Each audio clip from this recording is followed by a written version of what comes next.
어젯밤에 그 이태원에서 사고가 나서 백수십 명이 죽었답니다.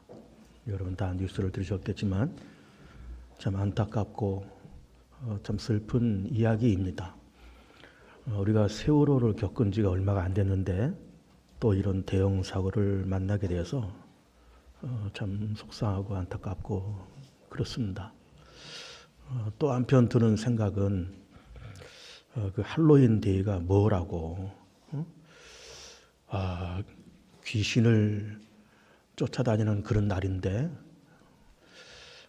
어떻게 그런 날, 또 그런 날을 또 쫓아서 다니다가 또 그런 일을 만나고, 참 여러 가지가 참 이해하기가 어렵고 참 힘들고 안타까운 그런 사건을 우리가 경험을 하고 있습니다. 다시는 그런 일이 없기를 바라고, 그런 대형 사고들이 뻥뻥 터질 때 참 우리 대한민국이 참 창피해요. 세월호 사건 그렇게 해서 수백 명이 죽었는데 또 이번에 또 백수십 명, 이거 한두 사람만 죽어도 큰 뉴스거리인데 참 세계적으로 우리 대한민국이 이런 대형 사고가 일어나는 그런 국가로서의 이미지가 새겨질까봐 참 두렵고 안타깝습니다.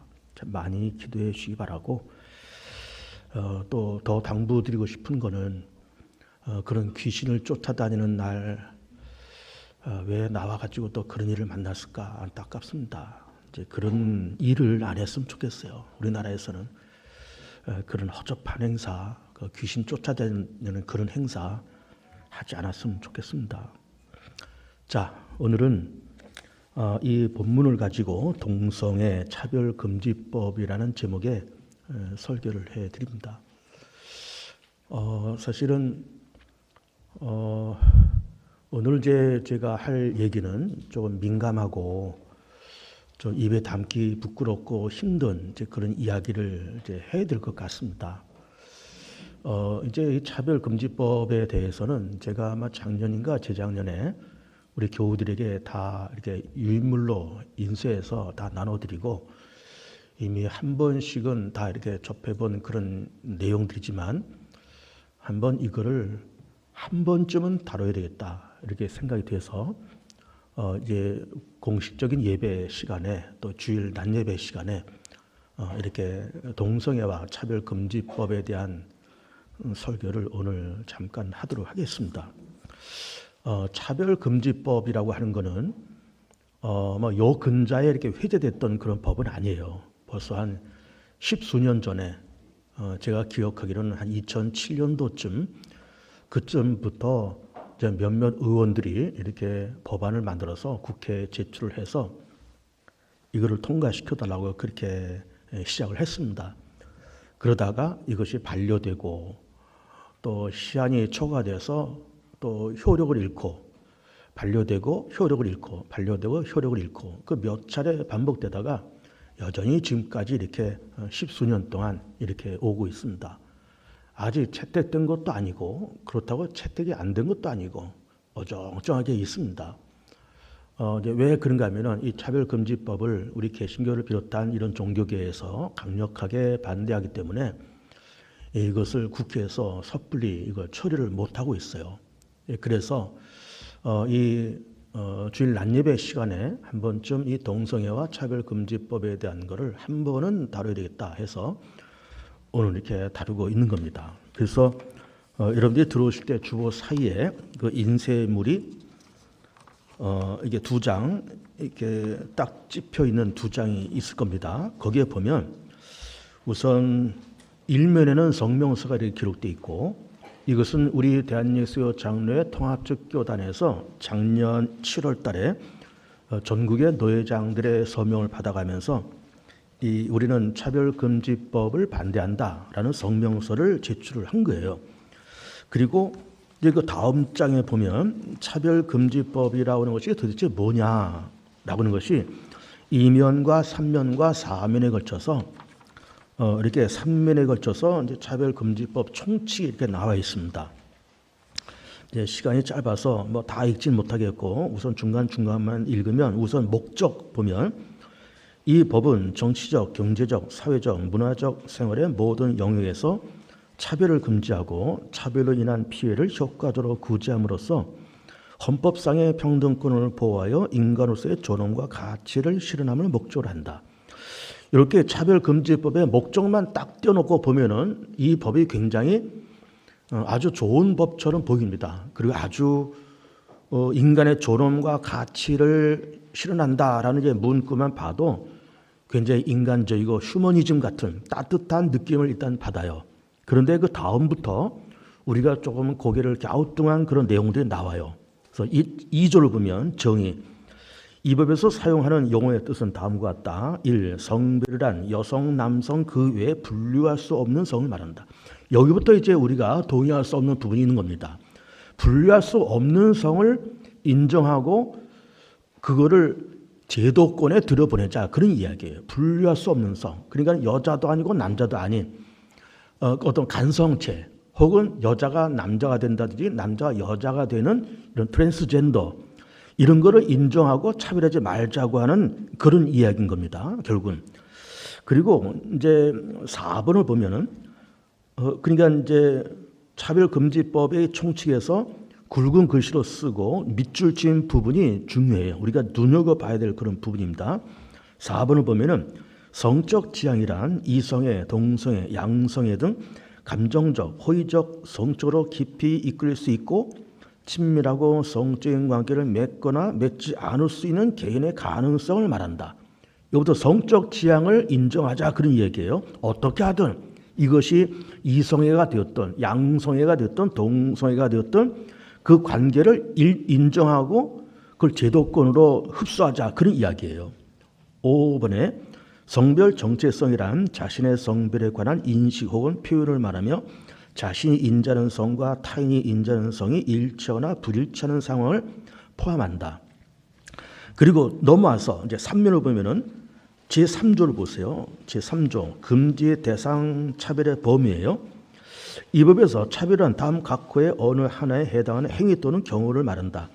합리적인 이유 없이 성별, 장애, 나이, 언어, 출신 국가, 출신 민족, 인종, 국적, 피부색, 출신 지역, 용모 등 신체 조건, 혼인 여부, 임신 또는 출산, 가족 및 가구의 형태와 상황, 종교, 사상 또는 정치적 의견, 형의 효력에 실효된 전과, 성적 지향, 성별 정체성. 이게 또 문제가 되는 겁니다. 성적 지향과 정체성, 그리고 학력, 고용 형태, 병력, 어떤 병이 과거에 있었느냐 그 얘기, 병력 또는 건강 상태, 사회적 신분 등 이유로 다음 각호의 어느 하나의 영역에서 특정 개인이나 집단을 분리, 구별, 제한, 배제, 거부하거나 불리하게 대응한 행위.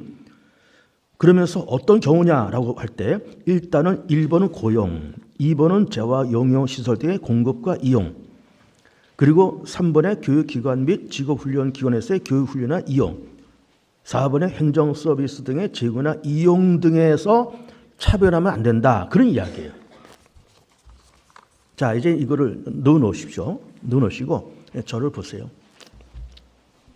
자, 일단 차별금지법이라고 일단 제목만 듣고 봐도 사람을 편견 없이 차별하지 말자 그 얘기 아니에요.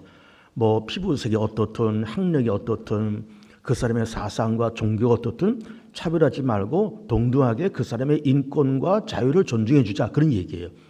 여기까지만 놓고 보면 굉장히 따뜻하고 아주 인간미가 넘치는 그런 법처럼 보이는 겁니다. 그런데 왜 우리가 개신교에서 이 차별금지법을 그렇게 극구 반대하느냐라고 했을 때 아까 우리가 읽은 그 굵은 글씨와 밑줄 지은 부분 때문에 그런 겁니다. 그러면 이 밑줄 지은 부분이 이제 통과되면서 그야말로 차별금지법이 국회를 통과되면 어떤 일이 벌어진가 하면은 이제 동성애를 이거를 인정을 해야 되는 겁니다. 그리고 트랜스젠더도 인정을 해야 되는 거예요. 그러면서 동시에 거기에 대해서 차별하는 어떤 언어를 말한다든지 차별하는 어떤 대우를 한다 그럴 때 법적인 제재를 이제 받게 돼 있어요. 가장 중요한 것은 동성애입니다. 동성애를 인정하고 그 사람들의 사회적인 위치를 존중해 주자 그런 얘기예요. 차별금지법의 그 근간은 그렇습니다. 그래서 요거를 좀 얘기하기 전에 일단 그러면 동성애에 대해서 성경에서는 어떻게 말씀하고 있는가라는 걸 좀 보도록 하겠습니다. 레위기 20장 말씀 보면 이렇게 되어 있습니다. 누구든지 여인과 동침하든 남자와 동침하면 둘 다 가증한 일을 행하면즉 반드시 죽일지니 자기의 피가 자기에게로 돌아가리라. 굉장히 과격하죠. 반드시 죽여라.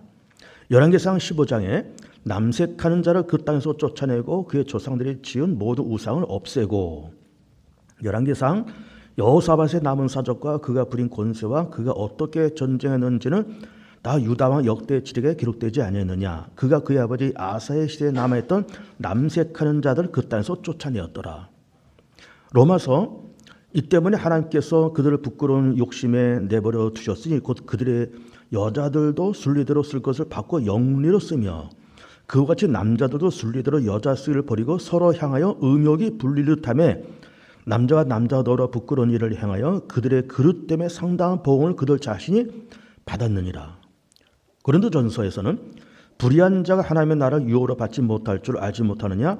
미혹을 받지 말라. 음행하는 자나 우상 숭배하는 자나 간음하는 자나 탐색하는 자나 남색하는 자나 도적이나 탐욕을 부린 자나 술 취한 자나 모욕하는 자 속여 빼앗는 자들은 하나님의 나라를 유혹으로 받지 못하리라. 그러면서 지금 이 구약성경 신약성경 이렇게 쭉 보면서 성경에서는 동성애를 죄악시하고 있고 그렇게 하지 말아라. 남색하는 자를 쫓아내라. 심지어 죽여라. 이렇게까지 말씀하고 있고, 그렇게 동성애하고 남색하면서 그 우상 숭배하고 도둑질하고 그런 자들은 하나님의 나라를 유혹으로 받지 못한다는 말씀까지 하고 있어요. 그러면 그 말씀이 뭘까요? 그런 자들은 하나님 나라에 들어갈 수 없다, 그런 얘기예요. 그러면서 동성애를 철저히 금지하는 것이 이게 성경의 입장인 겁니다. 우리가 이런 말씀을 한두 번씩 들으셨을 거예요. 신본주의와 인본주의라고 하는 얘기를 들으셨을 겁니다. 신본주의는 뭐고 인본주의는 뭘까? 이런 겁니다. 옳고 그름의 판단을 하나님께서 하시고 있고 하나님께서 판단하신 것을 우리 사람이 그대로 받아들였을 때 이것을 신본주의라고 얘기를 해요. 그리고 옳고 그름의 판단을 사람이 하고 사람이 판단한 것을 사람이 받아들였을 때 이것을 인본주의라고 그렇게 얘기를 합니다. 그러니까 신본주의와 인본주의는 정반대예요. 신본주의는 하나님의 결정을 따라가는 거예요. 인본주의는 뭘까요? 사람의 결정을 따라가는 겁니다. 그러면서 사람이 그렇게 결정하고 하나님이 결정한 것을 무시하고 이걸 인정하지 않고 또 때로는 하나님을 조금 비켜 계시라 이렇게 얘기하면서 하나님을 비껴 제끼고서는 사람의 뜻과 사람의 결정을 존중하는 것을 인본주의다 그렇게 얘기를 하는 거예요. 그러면 지금 차별금지법에서 이렇게 이것이 통과되면은 동성애를 인정해야 되고 동성애를 비하하는 발언을 하게 되면은 이게 법에 걸리게 되어 있습니다. 그러니까 우리가 이런 차별금지법을 이제 놓고 보면은 일단 그 말 자체는 굉장히 따뜻하게 느껴져요. 뭐 차별을 금지하자, 뭐 그 사람의 인격을 존중하고 그 사람의 자유를 존중하자 하면서 굉장히 인간적이고 어떤 휴머니즘 같은 따뜻한 느낌을 받는 건 사실인데 내용을 들여다보면 그 사실을 들어가 보면은 그렇지 않다고 하는 것을 우리가 알 수가 있는 겁니다. 그러면 이 법이 통과되면 어떤 일이 과연 벌어지는가? 근데 이 차별금지법이 우리나라에서 지금 이거를 제정하자 말자 지금 논란이 많이 있지만 이미 유럽의 여러 나라들에서는 이런 차별금지법이 이미 통과됐고 미국의 몇몇 주들도 통과가 됐고 또 그런 나라들에서는 동성애를 인정해주고 동시에 동성 간의 결혼도 합법화로 그렇게 인정을 해주고 있어요. 미국의 몇몇 주에서 그렇게 하고 있습니다. 그런데 그렇게 차별금지법이 이 유럽에서 이렇게 정식으로 이렇게 제정되고 동성애를 인정해주고 제도권으로 흡수하고 동성 간의 결혼도 이제 인정해주면서 어떤 일이 벌어지는가 하면은 실제로 유럽에서는 어떤 일이 벌어지는가 하면은 어느 목사님이 동성애를 비하하는 그런 발언을 하고 그런 설교를 했습니다. 그랬더니 동성애 단체에서 그 목사님을 고발을 했어요. 그랬더니 법원에서 이제 어떤 그 시정 명령이 내려왔습니다. 처음에는 이제 점잖게 나가요. 법원도 점잖게 나갑니다. 목사님 그런 설교 하지 마세요. 동성애 비난하는 설교 그런 거 하지 마세요. 우리 차별금지법 다 통과됐지 않습니까? 동성애하는 사람들도 우리가 다 포용하고 다 인정해주고 다 그렇게 합시다 하면서 처음에는 점잖게 어떤 그 시정 명령서 같은 것이 내려옵니다. 근데 이 목사님이 그 시정명령서를 이걸 받아들이지 않았습니다. 나는 하나님이 주신 양심대로 설계했고, 봐라, 차별금지법이 그렇게 돼 있을지라도 성경은 그렇지 않잖냐. 성경에서는 이 동성애를 인정하지 않고 그것을 죄악시하고 있는데, 나는 그래서 내가 내 말을 한 것이 아니고 하나님이 말씀하신 것을 나는 전했을 뿐이다. 그러면서 동성애를 비하하는 발언을 또 하시고 그런 설교를 또 했어요. 그랬더니 또 시정명령서가 또 내려오고 또 동성애 단체에서는 또 고발하고 또 시정명령서 내려오고, 이게 몇 박에 도운 거예요. 고발하고 시정명령서, 고발하고 또 시정명령서. 그렇게 하다가 법원에서 계속 이제 그 동성애 단체에서 고발장에 들어오니까 목사님에게 어떤 명령을 내는가 하면은, 목사님의 그 발언과 동성애를 비하하는 그 발언은 이건 차별금지법을 위반한 것뿐만 아니라 이건 성폭력입니다. 이게 된 거예요. 성폭력이다. 동성애자들에 대한 성폭력이다. 그러니까는 전자발찌를 차십시오. 이렇게 된 거예요. 목사님이 이걸 거부했습니다. 나는 하나님이 말씀하신 것을 나는 전했을 뿐인데 나한테 전자발찌를 차라고? 난 그럴 수 없다. 차라리 나한테 전자발찌를 채우려고 그러면은 나를 실형을 선고해달라, 이렇게 얘기한 겁니다. 그래서 이 목사님이 실형 선고를 받고 1개월 동안 징역을 살았어요. 이런 일이 벌어졌습니다. 우리나라도 똑같이 그런 일이 벌어집니다. 이 차별금지법에 제정되면 똑같이 그런 일이 벌어져요. 아예 말로는 한 번은 국가인권위원회라는 거 있잖아요. 국가인권위원회에서 이런 성명서도 발표했습니다. 차별금지법이 통과되더라도 그렇게 목사님들이 설교하시면서 동성애를 비하하고 그런 발언을 해도 우리 그 법적으로 제지하지 않습니다. 그러니까 아무 염려하지 마시고 이 차별금지법에 동의해달라. 이것이 국가인권위원회에서 개신교 이 교회 단체에다가 공문을 이제 보낸 거예요. 그런데 그렇게 공문을 보냈지만 실질적으로 이 차별금지법이 통과되면 우리도 조금 전에 얘기한 그 유럽의 그 목사님처럼, 예를 들어서 차별금지법이 통과됐어요. 그러면 내가 이제 동성애를 비하하는 어떤 발언이나 어떤 설교를 했어요. 그럼 동성애 단체에서 가만히 있을까요? 이 사람들이 모여서 어떤 한 교회를 표적 삼아서, 어느 한 목사를 표적 삼아서 저 교회를 무너뜨리자, 저 목사를 매장시키자 라는 뜻을 가지고 집요하게 고발을 하면 법원에서도 어쩔 수가 없는 겁니다. 법이 그렇게 돼 있으니까, 법이 차별금지법이 돼 있고 동성애 비하하는 발언을 하면 차별금지법에 걸리니까 이제 법원에서 처음에는 한두 번 시정명령서 내려다가 그 다음에는 어떻게 해야 돼요? 실형이 선고돼, 실형이. 그래가지고 교회가 문 닫고 목사가 실형 선고를 받아서 교도소에 잡혀 들어간 일이 벌어질 수가 있는 겁니다. 이것이 그렇게 되는 길을 우리가 지금 가고자 하는 거를 우리가 목숨 걸고 막자고 하면서 제가 이런 설교를 좀 하고 있는 거예요. 우리 개신교 단체에서 그렇게 하고 있고, 미국에서 어느 정신없는 교단이, 이제 교단이라는 거는 우리나라도 개신교 교단이 여러 있잖아요. 장로교, 감리교, 순복음교회, 침례교 있잖아요. 또 우리 장로교 교단 안에서도 예장, 기장 있고, 통합적, 또 합동직 있고, 다 그렇습니다. 근데 미국의 어떤 정신없는 어떤 교단이 동성애를 합법적으로 인정하자라고 결의를 하고 동성 부부간의 결혼 주례도 허락하자라고 그 총회에서 결정을 내렸습니다. 그랬는데 그 교단에 우리 한국 목사님 한 분이 계셨어요. 그래서 그걸 거부하고, 나는 우리 교단총회에서 결정한 이 사안을 난 따라갈 수가 없다. 난 하나님이신 양심에 따라서 난 동성애를 인정할 수 없고 동성 부부의 결혼을 나는 결혼 주례를 할 수 없다라고 또 성명서를 발표하니까 그 교단에서 24시간 안에 그 목사님을 파면시켰어요. 그 목사님 파면시켰습니다. 이게 최근에 일어난 그런 사건들이에요. 그리고 또 미국의 어디에서 동성 커플이 결혼을 이제 날짜를 잡고 어느 베이커리에 가가지고 그 제과점에 가서 우리가 이제 커플인데 이제 결혼합니다. 이 결혼 축하 케이크를 만들어 달라고 그렇게 부탁을 했어요. 그때 그 제과점 주인이 이제 그 동성 커플을 보면서 나는 기독교인이고 그래서 나는 동성 커플의 결혼을 나는 인정할 수 없고, 내가 돈 몇 푼 받자고 내 동성 커플의 결혼을 지지하는 그런 케이크를 나는 만들 수 없습니다라고 거절했어요. 그때 그 사람들이 고발을 했습니다. 고발했는데 그래가지고 이 제과점에 벌금이 내려졌는데 그 벌금이 얼마 내려느냐? 10만 불이 내려왔어요. 10만 불. 10만 불은 우리 돈은 얼마일까? 1억 3천만 원이에요. 1억 3천만 원의 벌금을 두드려 맞았어요. 그러니까 지금 차별금지법이 어떻게 보면 굉장히 목적은 아주 굉장히 휴머니즘 같은 그런 냄새가 났잖아요. 사람의 인권과 다 존중하고. 그렇지만 이게 정말 통과되고 나면 이 동성애가 합법화되고 제도권 안으로 들어오고 동성애를 비판하는 어떤 말, 설교 전혀 할 수가 없어요.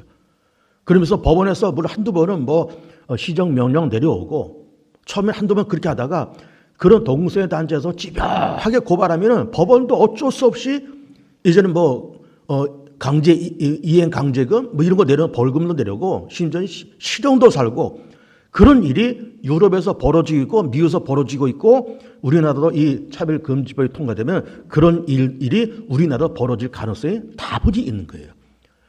그러니까 지금은 굉장히 인간미가 넘치는 그런 법처럼 일단 보이지만 이것이 통과되면 엄청난 파장이 이제 일어난 겁니다.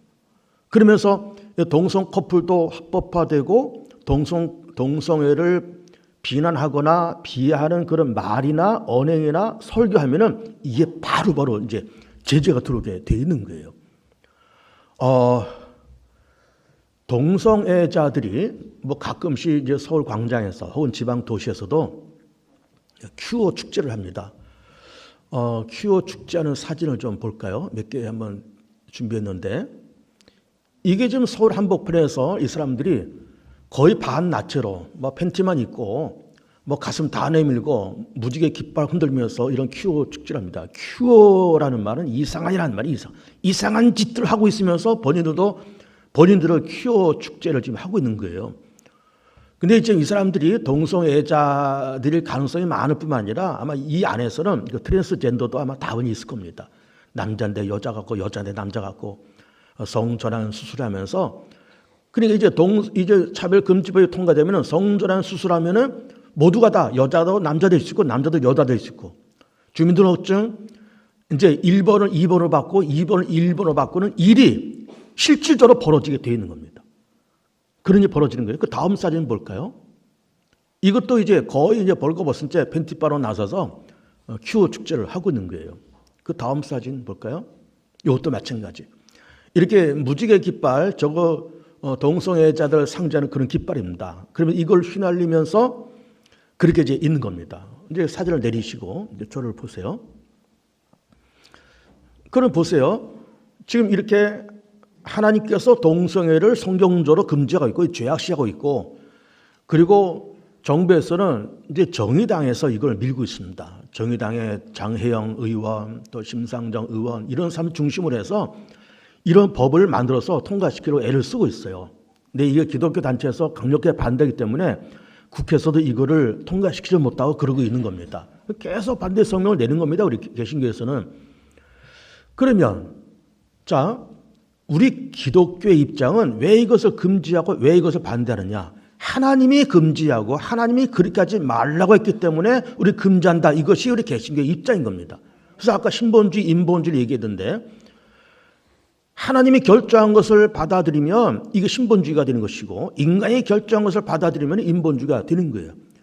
그런데 우리는 세상 역사 가운데 인본주의가 얼마나 많은지 몰라요. 그리고 심지어 성경 안에서도 인본주의가 굉장히 많이 등장합니다. 그러면 그렇게 등장해서 좋은 결과를 만들었을까? 절대 그렇지 않아요. 인본주의를 앞장세우면서 어려움을 당한 경우가 한두 번이 아니었어요. 그것이 어떤 거인가 하면은 예를 들면 선악과 사건이 대표적인 사건을 보시는 겁니다. 하나님이 동산 한복판에는 선악과를 만들어 놓으시고 이걸 먹지 말라 말씀하셨어요. 먹지 말라 누구에게요? 하나님의 말씀인 겁니다. 먹으면 죽는다 누구에게? 하나님의 말씀이에요. 근데 뱀이 이걸 먹으라 그러잖아요. 그리고 아담과 하와도 그거를 먹고 싶은 마음이 생겨 충동이 생기면서 결국 그걸 따먹어요. 그러니까 하나님은 그 선악과를 따먹지 말라고 하는 것이 이게 하나님의 명령이에요. 그런데 아담과 하와는 먹을 수도 있다. 먹으면 어떠냐라고 하는 본인들의 생각으로 그걸 따먹은 거예요. 인본주의 생각 있잖아요. 그래서 어떻게 됐어요? 좋은 결과가 왔습니까? 아니잖아요. 죄를 알게 되었고 에덴 동산에 내쫓기고 흙이니 흙으로 돌아가면서 죽음이 선포돼요. 저주가 선포돼요. 그런 어려움을 겪는 겁니다. 또 한 가지 예를 든다 그러면 이런 것이 있어요. 이제 이스라엘 민족이 출애굽을 해요. 주전 1400년경인데. 그래서 이제 열장이 내려오고 그걸 다 이제 벗어나고 홍해를 건너서 그 광야에 도착을 합니다. 그때부터 40년 광야 생활이 시작되는데 그 광야 생활 시작 초반에 모세가 12명의 정탐꾼을 보내요. 우리가 이거 잘 아는 내용이잖아요. 그래서 12명의 정탐꾼들이 40일 정탐하고 돌아와서 보고를 해요. 10명의 정탐꾼은 뭐라고 얘기했을까요? 그 땅에 우리가 들어갈 수 없다는 거예요. 여러분 보세요. 출애굽을 시작하신 분이 누구예요? 하나님이시잖아요. 하나님이 모세를 지도자로 세워서 그 땅을 들어가라. 또 아브라함에게도 갈 때 우리에 살고 있는 아브라함에게 너는 네 본토 친척 아비 집을 떠나서 내가 네게 지시할 땅으로 가라 그래서 이 아브라함이 이동해서 가나안 땅에 도착하잖아요. 그러면서 그 땅을 너와 네 후손에게 주겠다라고 약속하시잖아요. 모세를 통해서 출애굽을 명령하시면서 넌 여길 떠나서 네 조상 아브라함에게 명령한 그 땅으로 가라고 말씀하신 겁니다. 그 땅을 내가 너와 네 후손에게 주겠다고 말씀하셨어요. 그럼 모세는 하나님의 그 말씀만 믿고 따라온 겁니다. 출애굽을 한 거예요. 12명의 정탐꾼 보냈습니다. 10명의 정탐꾼들이 모세의 그 말을 못 들었을까요? 하나님이 아브라함에게 그렇게 약속하시고 우리가 출애굽할 때 하나님이 약속의 땅을 우리에게 주겠다고 말씀하셨다는 걸 모를까요? 왜 몰라요? 다 알죠. 모세가 그걸 알았고 이거를 백성들에게 얼마나 많이 얘기했겠어요? 12명의 정탐꾼들은 그 집파의 대표자들인데 그 대표자들에게 얼마나 많은 얘기를 했을까요? 알매도 불구하고 40일 동안 정탐하고 와서 무슨 얘기를 하는가? 그 땅에 갈 수 없다는 거예요. 그럼 보세요. 그 땅을 갈 수 없다고 하는 것은 누구의 생각이에요? 하나님의 생각이에요? 10명의 생각이에요? 10명의 생각이에요. 정탐꾼들의 생각이에요. 하나님의 생각이 아니에요. 하나님의 판단이에요? 아니요. 정탐꾼들의 판단이에요. 자기들이 판단할 때, 자기들이 옳고 그름을 판단할 때 저 땅은 갈 수 없다라고 결론을 내려요. 누가 결론 내려요? 하나님이 결론 내린 것이 아니라 자기들이 결론을 내려요. 두 명은 여호수아와 갈렙은 어떻게 결론 내립니까? 다 얘기를 들으면서 모세 영감님 그리고 백성들이요. 지금 10명의 정탐꾼들이 하는 말이 일부 맞기는 맞는데 하나님이 그 땅을 우리에게 주시겠다고 약속했잖냐. 갈 수 있다고 약속했잖냐. 그 땅을 주시겠다고 약속했잖냐. 그러니 가자. 이 여호수아 갈렙은 누구의 결정을 따라간 거예요? 하나님의 결정을 따라간 거예요. 10명은 자기들이 결정 내리고 자기들이 그 결정을 따라가는 거예요. 그래서 어떻게 됐어요? 결국은 그 10명의 정탐꾼들 비롯한 애굽을 떠난 20살 이상 된 사람들은 여호수아 갈렙만 빼고 그 광야에서 다 죽었어요. 다 죽었습니다. 애굽으로 돌아가자 그러고 금송아지 만들자 그러고 모세를 죽이자 그러고 별 난리를 쳤던 그 사람들이 광야에서 다 죽어요. 그리고 여호수아 갈렙 들어가고 광야에서 태어난 2세들, 애굽에서 나온 1.5세들 그들이 커서 가나안 땅을 들어가요. 누가 들어갔어요? 하나님의 생각과 하나님의 판단을 믿고 따라가는 사람들이 가나안 땅에 들어갔고 자기들의 판단을 믿고 따라가는 사람들은 광야에서 다 죽었어요. 다 죽었습니다. 그러니까 우리가 지금 동성애와 차별금지법을 이렇게 얘기하면서 그러니까 이 차별금지법에서 그리고 아까 퀴어 축제하는 그 사람들이 주장하는 그 얘기가 뭐예요? 우리가 동성애자들인데 우리의 존재를 인정해주고 우리의 제도권 안에 그렇게 흡수해달라는 거잖아요. 제도권 안에. 그리고 우리를 차별하지 말아달라는 거잖아요. 물론 그 사람들 미워하고 그 사람들 정죄까지는 할 필요는 없습니다. 그 사람들의 영혼도 사랑하고 그 사람도 용서하고 그 사람도 품어야 되는 것이 우리의 입장이에요. 그건 맞습니다. 그러나 그들의 생각과 그들의 판단과 그들의 행위를 옳다라고 말할 수는 없더라고 말이에요. 그 영혼은 사랑할 망정 그들의 판단과 그들이 살아가는 그 모습이 옳다라고 말할 수는 없다고 말이에요. 이것이 우리 믿음의 사람의 양심인 거예요. 그래서 차별금지법을 반대하는 겁니다.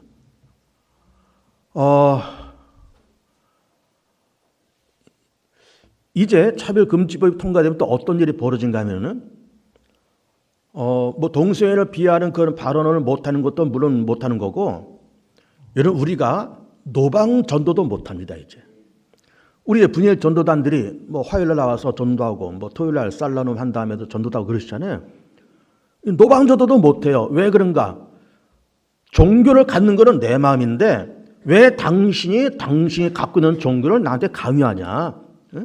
나는 나대로 내가 갖고 있는 종교를 내가 갖고 내가 무신론자가 되었던 무종교인이 되었던 나는 네가 네 종교를 나한테 강요하지 말고 나는 나대로 살겠다는 거예요. 그래서 이제 이 차별금지법이 통과되면은 노방 전도를 못 합니다.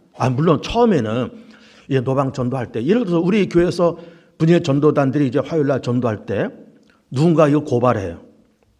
법원에 고발하면은 법원에서 처음부터 뭐 이렇게 뭐 징역형이 내려오고 그러지는 않을 겁니다. 아까도 얘기한 것처럼 뭐 시정명령서 같은 게 내려올 거예요. 개봉주왕께 그리고 또 박정호 목사님 이제 노방전도 하지 마세요. 그거 차별금지법에 걸리는 거고요. 그 사람들이 자꾸 이렇게 지금 고발자 올라오는데 우리 관청에서도 이거 이럴 수도 없고 저럴 수도 없고 입장이 곤란하니까 그만하세요. 이 시정명령서가 내려올 겁니다. 그럼 또 그럼 우리는 그거 갖고 그래도 우리 주님께서 말씀하시기를 땅 끝까지 이뤄서 내 증인들아 말씀하시고 있고 네 집 근처 다니면서 건지죄인 많도다 말씀하셨고 전도라고 하는 것은 교회의 사명이고 지상 목표인데 우리가 전도해야지. 그러면서 관계 전도도 해야 되고 뭐 축구 전도도 해야 되지만은 노방 전도도 전도니까 우리 다 그렇게 하자. 과거에 우리 기독교가 이게 퍼졌을 때 다 이렇게 선교사들과 초대교회 성도들이 다 노방 전도하면서 사람들 모았지. 그러면서 우리도 노방 전도 계속 해야 된다 하면서 이제 계속 해버리면 이 고발이 또 들어가죠. 또 이제 법원에서 또 뭐 시정 명령 내렸죠. 몇 박에 돈 다음에 나중에는 뭐가 내려올까요?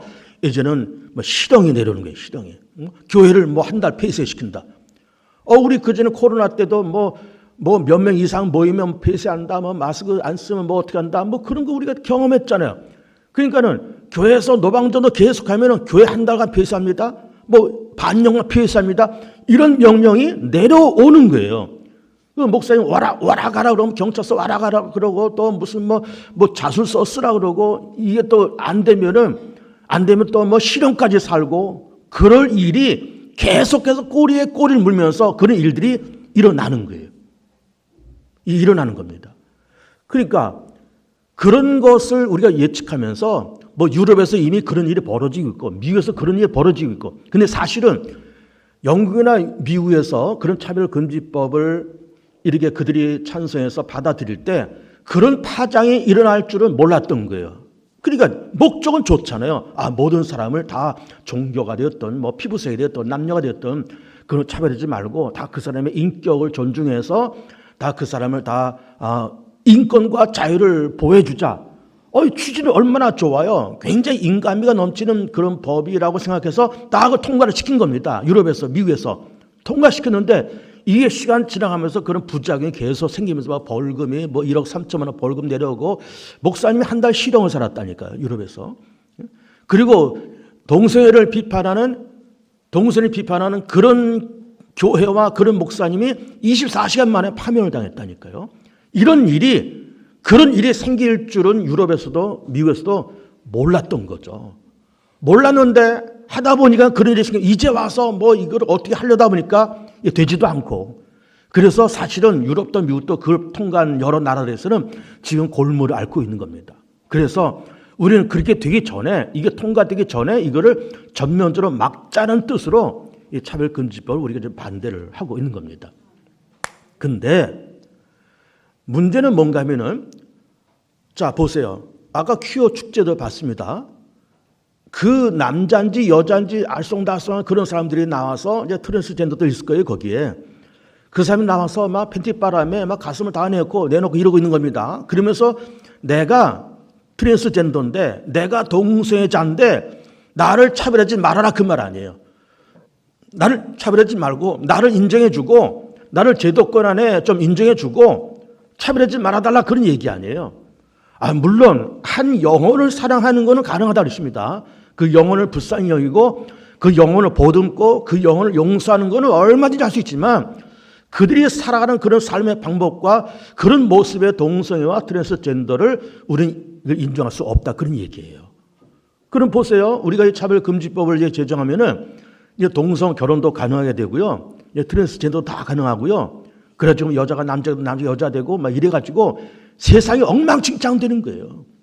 어느 날 갑자기 멀쩡한 아들놈이 장가 갈 때 다 되는데 어떤 다른 남자 데리고 와서 아버지 나 결혼할래요. 누구랑? 얘하고 할래요. 이런 일이 벌어지는 거예요. 멀쩡한 딸아이가 아빠 나 결혼할래요. 그 누구냐? 여자를 데리고 와서 나 얘하고 결혼한다는 거예요. 눈 뒤집혀지는 일이 발생되는 겁니다. 눈 뒤집히는 일이 발생되는 거예요. 그뿐만이에요. 남자들이 성전환 수술해가지고 여자들이 뛰는 스포츠에 뛰는 거예요. 그럼 막 체격이 이만한 사람들이 성전환 수술해가지고 여자로 바꾼 다음에 뭐 이게 육상대에 나가봐요. 그 사람이 1등하지. 늘 1등하지. 본래 남자였으니까. 이런 일이 벌어지는 거예요. 그러니까 올림픽도 엉망진창되는 거예요. 그러면 올림픽도. 아시안게임 엉망진창되는 겁니다. 다 엉망진창. 그러니까는 우리가 조금 있다가 찬송가 478장을 부를 거예요. 예배 후에. 이 찬송이 뭐예요? 참 아름다워라. 참 아름다워라. 참 좋은 찬송가잖아요. 하나님이 이 세상을 아름답게 만들어 놓으시고 보시기에 좋다라고 말씀하시고 하나님도 감탄하신 세상을 우리는 여기다가 막 꾸정물을 뿌려놓는 거예요. 막 먹물 뿌려놓고 꾸정물 뿌려놓고 그러니까 우리가 하나님께서 만들어주신 아름다운 세상을 차별금지법을 만들면서 그런 꾸정물이 생기는 꾸정물을 뿌리는 나라, 꾸정물을 뿌리는 행동을 할 수 있겠냐 이 말이에요. 그럴 수 없습니다, 여러분. 하나님의 질서를 지켜야 되고 하나님께서 그렇게 하지 말라 그랬으니까 인권 이전에 하나님의 법이 우선입니다, 여러분. 인권 이전에 사람의 자유와 인권 이전에 하나님의 명령이 우선이에요. 하나님이 그렇다 그러면 그런 거예요. 하나님이 아니라면 아닌 겁니다. 이게 신본주의예요. 그런데 이 신본주의가 다 지금 무너지고 있는 거예요. 다 인본주의. 뭐 하나님이 그렇게 말씀하셨어도 내가 좋다는데 뭐 이래가지고 가버리면은 세상은 다 무너지는 겁니다. 세상 다 무너지는 거예요. 여러분 보세요. 물론 우리도 옳고 그름의 판단력이 우리 가운데 없는 건 아닙니다. 우리도 이성을 가지는 사람들이고 어쨌든 우리가 잘났거나 못났거나 하나님의 형상이 어쨌든 조금씩이라도 다 있기 때문에 옳고 그름의 판단을 우리는 다 할 수 있어요. 그런데 우리는 인간이기 때문에 넘을 수 없는 그런 선이 있고 제한이 있고 동시에 우리는 모든 것을 판단할 때 물론 내가 인격을 갖고 있는 사람이다. 나도 자존감이 있어. 그러면서 자기가 옳고 그름을 자기가 판단해요.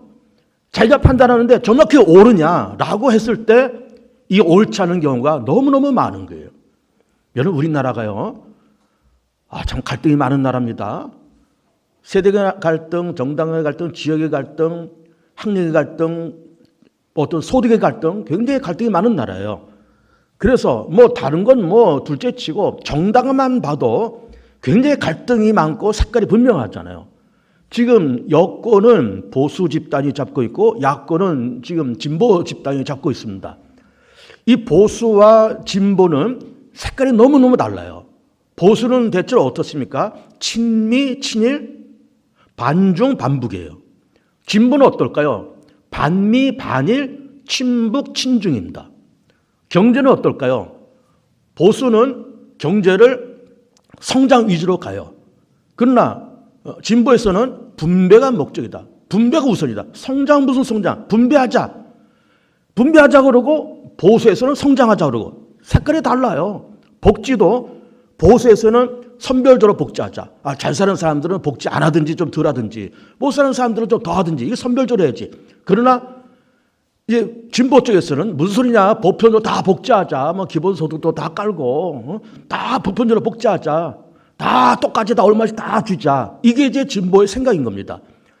그러니까 우리는 똑같은 한국 사람이지만 보수와 진보라는 그 색깔만 갖고도 생각이 이만큼 틀려요. 근데 틀린 것도 틀린 거지만 그거를 신념처럼 종교처럼 가슴에 끌어안고 살아가요. 보수는 그걸 종교처럼, 진보는 그거를 종교처럼 신념처럼 끌고 가요. 그러면서 보수는 진보의 이야기를, 진보는 보수 이야기를 절대로 수용하지 않습니다. 철천지 원수죠. 적이죠. 무슨 얘기를 내놓으면은 맞든지 틀리든지 저 사람은 우리 편이 아닌 사람은 무조건 그 말은 틀린 거예요. 맞아도 틀린 거예요. 그래 자기가 갖고 있는 그 보수적인 색깔, 진보적인 색깔을 종교처럼 신념처럼 끌고 있으면서 이게 옳은지 그른지도 물론 판단을 못할 뿐만 아니라 이거를 끌고 가고 있는 거예요. 그래서 문제는 뭔가 하면은 우리가 옳고 그름의 판단을 사람이 못하는 건 아니지만 우리가 다 내려놓고 좀 모든 판단을 좀 통합적으로 그리고 좀 진중하게 그리고 주관적이 아닌 객관적으로 더 나아가서 이 문제에 대해서 하나님은 어떤 판단을 내리실까? 이 동성애 문제에 대해서 차별금지법에 대해서 퀴어 축제하는 저 사람들에 대해서 하나님은 뭐라고 말씀하실까라고 하는 것을 생각할 줄 알아야 되는 거예요. 그런데 그 사람들은 아까 퀴어 축제 그 사람들은 그거를 부여잡고 이거를 인정해 달라고 그러고 이것이 옳다고 말하고 우리도 이 사회인으로서 인정해 달라고 그러고 차별하지 말라고 지금 얘기를 하고 있는 겁니다.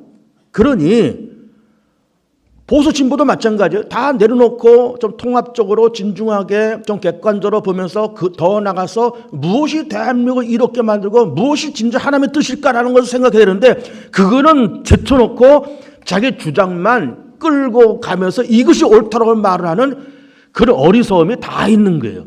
보수도 진보도 그런 어리석음이 다 있는 겁니다. 아주 고집스럽죠. 굉장히 어리석은 생각인 겁니다. 그런데 문제는 그런 퀴어 축제에 다니는 그런 동성애자들이 분명히 이 동성애가 떳떳지 않다고 하는 것을 본인들이 모르지는 않을 거예요, 이거를. 이거 떳떳한 게 아니야, 이게.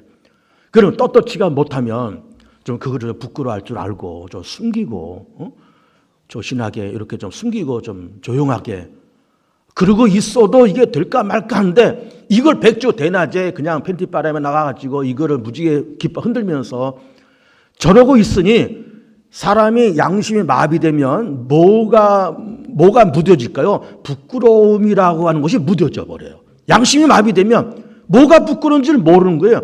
그러면 저렇게 팬티바람에 나와서 가슴을 다 내밀고 저러고 있으면 내가 동성애자다. 그걸 숨겨도 참 이게 그런 건데 막 숨기고 그래도 이게 될까 말까 한 그런 건데 이걸 다 드러내서 나는 동성애자고 나는 트랜스젠더고 나는 인정해달라고 저렇게 말하고 있는 부끄러움 모르는 양심이 마비되면 뭐가 마비된다고요? 부끄러움이란 걸 몰라요. 염치가 없어지고 염치가 뻔뻔해지는 거예요. 사람이 뻔뻔해지는 거예요. 여러분 이거는 화인 맞은 양심이에요. 사람이 정말 하나님의 사람이라 그러면 정말 성령의 사람이라 그러면 부끄러운 걸 부끄러운 줄 알아야 되고요. 미안한 건 미안한 줄 알아야 되고요. 감사한 건 감사한 줄 알아야 되고 찬양해야 될 건 정말 찬양하고 부끄러운 건 부끄러울 줄 알아야 되는데 부끄러워할 줄을 모르는 거예요. 저 사람들은. 그러면 그렇게 된 거는 다 이게 화인 맞았고 양심이 무뎌지고 하나님의 생각은 그럴 자도 내 생각은 이게 옳다라고 주장하면 나가니까 이게 어떻게 참 너무너무 보기 딱한 모습이 전개되고 있는 겁니다. 그런데 중요한 건 이겁니다. 에스겔 44장 말씀 한번 다시 띄워볼까요? 우리 오늘 설교 본문 한번 보세요. 내 백성에게 거룩한 것과 속된 것의 구별을 가르쳐라. 그리고 부정한 것과 정한 것을 분별하게 하라. 그래 지금은 어떤 세상이란 겁니까? 지금은 거룩한 것과 속된 것을 구별을 안 해요. 막 사는 거예요 지금은. 내 인생은 내 건데 네가 뭐라 그럴 거냐 하면서 지금 막 사는 거예요 지금 세상은. 그리고 또 그 후반부에도 부정한 것과 정한 것을 분별하게 하라. 지금 부정한 것이 뭐냐 정한 것이 뭐냐도 모르면서 자기가 좋으면 이게 진리가 되는 거예요. 자기가 좋으면 진리가 되는 거예요. 여러분 이게 무서운 겁니다. 아까 그 차별금지법 여러분 보세요. 차별금지법이 통과되면 또 어떤 일까지 벌어진가 하면은 아까 노방조도도 못한다 그랬잖아요. 이제는 이단도 비판할 수가 없어요. 이단도. 신천지, 하나님의 교회, 이런 교회들을 제가 강식 이단을 비판하는 설교도 하고 그랬습니다만은 이제는 차별금지법이 선포되면 이단을 정죄하는 설교나 언행을 못해요. 왜? 저 사람들이 또 고발할 거거든. 아무개 교회에서 아무개 목사가 우리 신천지를 비하해서 고발해요. 차별금지법 위반이다. 그럼 또 법원에서 또 이게 이게 시정명령서가 내려오겠죠. 목사님 그 이단 시비 거시는 거 그냥 그만해 주세요. 처음에는 점잖게 나오겠죠. 또 고발해요. 또 시정명령서 내려. 또 고발해. 시정명령서 또 내려와요. 이게 반복되면 또 어떤 일이 벌어지느냐? 목사님한테 벌금 얼마, 개봉중학교 벌금 얼마, 한 달 동안 폐쇄. 이렇게 돼버린 겁니다. 이단도 정지할 수가 없어요. 그러면 차별금지법이 통과되면 부정한 거룩한 것과 속된 것을 우리가 구별해야 되는데 구별하지 말라는 거예요. 지금 차별금지법. 그냥 거룩한 것도 속된 것이고 속된 것도 거룩한 것이고 이게 그냥 뒤죽박죽 돼가지고 엉망진창의 세상이 되어버린 거예요. 부정한과 정한 것도 분별하려는데 분별함이 없이 그냥 엉망진창의 세상이 되어버린 겁니다. 근데 보세요. 이 말씀의 배경이 뭔가 하면 이런 겁니다. 에스겔서 44장의 배경이 이거예요. 제가 요즘 수요일 날 다니엘서를 강의하고 있는데 다니엘서 읽기 전에 에스라, 느헤미야 이런 부분을 쭉 읽었습니다. 그러면서 제가 여러 번 무슨 말씀을 했는가 하면은 구약 성경을 특별히 읽을 때 586년을 깃대를 딱 꽂아놓고 생각해야 된다는 말씀 여러 번 드렸어요. 딱 꽂아놓고 이사야는 한 100여 년 전, 예레미야와 하박국은 임박해서 그리고 다니엘, 에스겔 이런 책들은 580년을 살짝 지나서 쓴 책이다. 그런 얘기를 했습니다. 580년이 왜 중요할까? 그 586년은 남왕적 유다가 바벨론에서 완전히 무너진 해예요.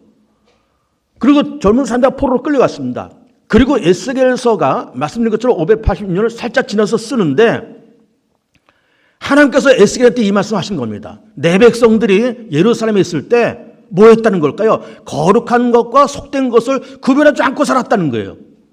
뭐가 거룩한지 뭐가 속된 건지 동성애가 이게 거룩한 건지 속된 건지 구별하지 못하고 자기 손에 오른 대로 그냥 그렇게 살았다는 거예요. 우상 숭배하는 것이 옳은지 그런 건지 구별하지 않고 그냥 살았다는 거예요. 부정한 것과 정한 것이 어떤 것이 부정하고 어떤 것이 정한 것을 모르면서 그냥 살아왔다는 거예요. 그래서 586년에 그런 재앙을 만났다는 거예요. 그런데 그보다 더 중요한 것은 뭘까요? 말씀을 잘 보세요. 내 백성에게 거룩한 것과 속된 것의 구별을 그걸 구별하라 그 말이 아니고 구별 물론 해야 되지만 그 구별을 어떻게 하라고요? 가르치며 그리고 부정한 것과 정한 것을 분별해라. 물론 분별하라는 말도 되지만 분별하게 해라. 그 이 말이 뭘까요? 586년에 유다가 무너질 때 백성들이 우상 숭배가 이게 되는 건지 안 되는 건지 동성애가 되는 건지 안 되는 건지 거룩한 건지 속된 건지 모르는 채 그냥 막 살아왔고 막 사는 유대 백성들을 향해서 이거는 옳은 거고 이거는 틀린 거야. 이거 하나님께서 원하시는 거고 이거 하나님께서 원치 않는 거야 라고 이거를 정리정돈해 준 사람이 없었다는 거예요. 이해가 됩니까? 백성들이 무분별하게 산 것도 물론 죄지만 그거를 교통정리해주는 그것이 재산이 되었던 선자가 되었던 이건 옳은 거고 옳지 않은 것이고 이건 거룩한 것이고 속된 것이고 하나님께서 원하시는 것 원치 않은 것을 분별하고 가르치는 사람들이 없었단 말이에요. 그래서 예루살렘이 무너진 거예요. 이걸 에스겔이 무너진 다음에 뼈저리게 느끼고 하나님이 에스겔에 이렇게 말씀하신 겁니다. 에스겔 유다 왜 무너진 줄 알아? 거룩한 것 속된 구별을 못해서 그래. 더 나가서 그거를 말하는 사람이 없어서 그래. 부정하고 정한 것이 뭐가 부정하고 뭐가 정한 것인지를 구별해야 되는데 너희들 구별하지 못했고 선지자도 그렇고 제사장들도 그렇고 그거를 말하지 않았기 때문에 그래. 그래서 그 성이 무너졌어. 그러니 너 에스겔 정신 차려서 이제는 거룩한 것과 속된 것을 구별하고 그걸 가르쳐. 부정한 것이 무엇이고 정한 것이 무엇인지를 너도 그렇게 살고 그걸 가르쳐 말해. 이걸 하나님이 에스겔한테 말씀하시고 있는 거예요. 옳고 그름을 내가 판단하면 안 됩니다. 하나님이 뭐라고 말씀하시냐. 하나님이 이걸 옳다고 말씀하실까 그러다고 말씀하실까. 거룩하고 속된 것을 내가 판단하면 안 됩니다. 하나님이 판단하셔야 돼요. 하나님이 거룩한 것이면 거룩한 것이고 하나님이 속되다는 건 속된 거예요. 하나님이 그렇다면 그런 것이 아니라면 아닌 거예요. 이게 신본주의고 이 신본주의가 무너지면 인본주의가 되고 인본주의가 되면 세상은 망하는 거예요. 그 세상은 엉망진창의 세상이 되는 겁니다. 하나님 만드신 이 아름다운 세상 참 아름다워라. 주님의 세계는 하나님이 엿새 동안 그렇게 말씀하시고 만드시고 보시기에 좋다라고 말씀하셨는데 우리 인간은 어리석어 사단의 꾀에 빠져서 이 아름다운 세상을 우리는 흙탕물을 튀고 있는 거예요 지금. 그렇게 할 수 없다는 것이 우리 믿음의 사람의 양심이고 그래서 차별금지법이 통과되면 안 된다는 것을 교단에서 정하고 저도 그렇게 설교하고 있는 겁니다. 많은 깨달음이 있길 바라고요. 차별금지법 얘기만 나와도 절대적으로 반대해야 됩니다. 반대해야 되고 절대 통과되면 안 됩니다. 그래서 하나님 만드신 세상을 아름답게 만들어 갑시다. 하나님 만드신 교회를 아름답게 만들어 갑시다. 그래서 하나님을 뜨겁게 찬양하는 복된 교우들 다 되시기를 축복합니다.